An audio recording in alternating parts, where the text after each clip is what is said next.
Welcome to Brain Attic. Today we'll learn something slightly more theoretical. Yeah, my first video was somewhat like telling you how to install Ubuntu, but today I'll tell you something which a lot of electronic students especially experience slightly difficult because the professors when they teach they think that students might be knowing it or students are able to grasp the idea in the very beginning.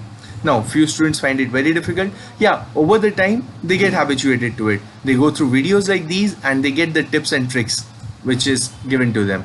Now, today I'll teach you about something as CMOS inverter, the basic gates in CMOS, and how you can have an expression, especially a Boolean expression, and you get a CMOS gate circuit. Now, I'll tell you, people who are aspiring to give exams, like after the graduation, there are a lot of exams. This is somewhat a question you may expect, and a lot of times in the academic interviews people do ask these questions.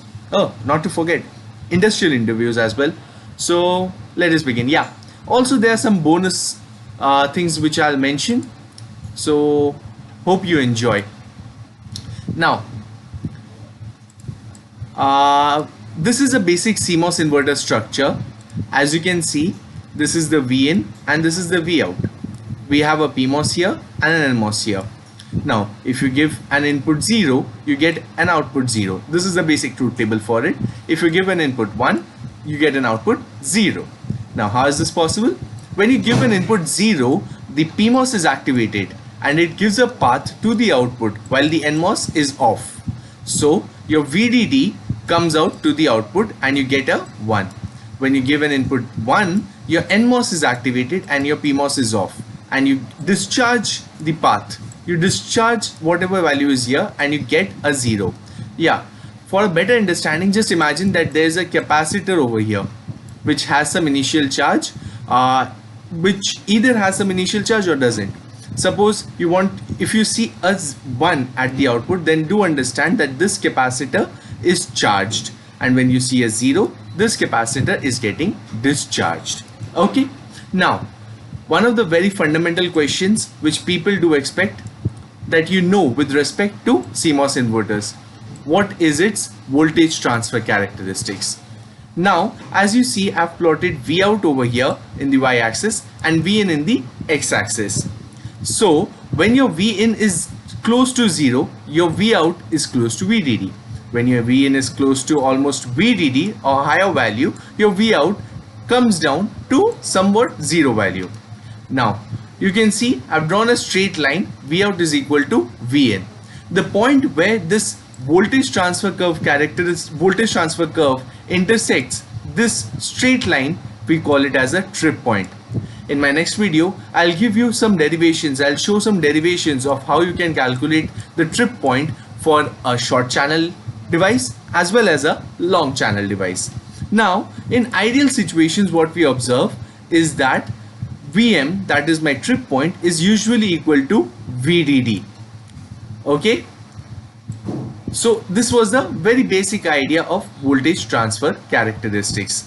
Okay, now you might be having questions like why this slope is over here, why the trend is like this. Yeah, this is not absolutely an ideal curve. In an absolute ideal situation, you will see something very sharp, very steep curves like this. If you can trace the path which I am showing it to you, curves somewhat will appear like this, but there's a reason I've drawn it like this, and all of this will be clear in my next video when I'll explain to you trip points and VTC in further details. I'll tell you the region of operations, like what is the region of operation of the PMOS and NMOS here, what is the region of operation in the PMOS and NMOS here, what is the region of operation in the PMOS and NMOS here, and they do vary for long channel as well as short channel devices.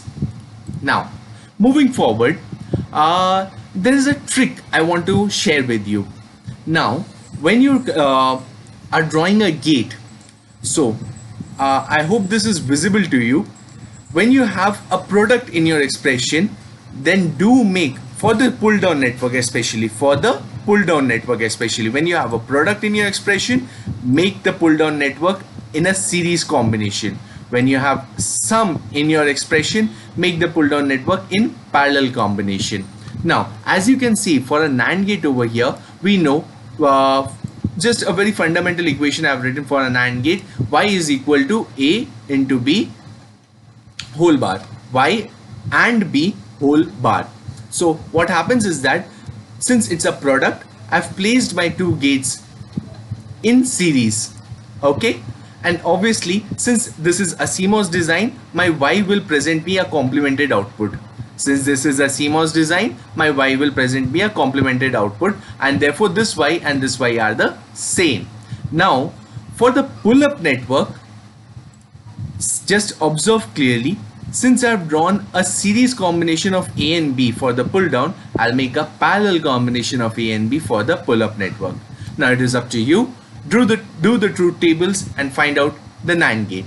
For the NOR gate, as you can see, this is A plus B or A or B whole bar. Since this is a sum operation, so I've put it in parallel. Opposite to which, for the pull-up network, I've kept them in series. Okay, I'll just give you an example. See, for 0 0, so A is 0, B is 0, you get the Y as 1 in NAND gate. True that?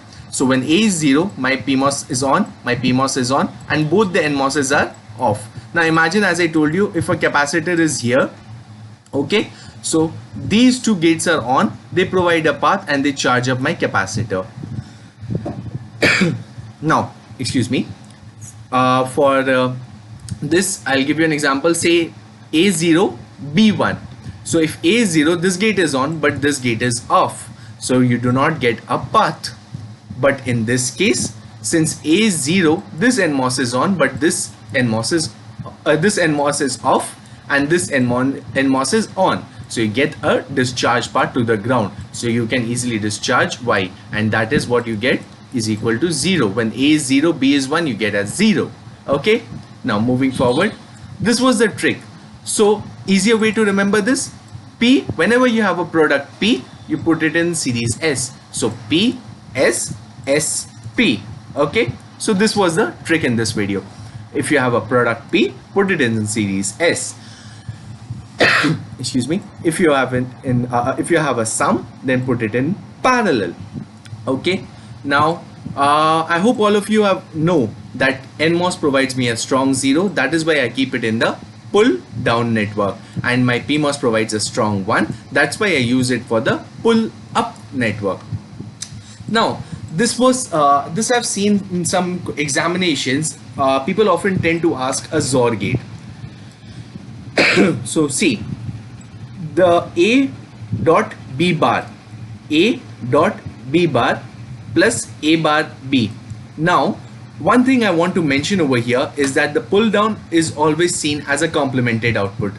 CMOS gives me a complemented result. So for a XOR gate, I'm basically doing a XNOR operation over here. Just observe kindly. If you have a bar over it, if I just put a bar over this will be a XNOR.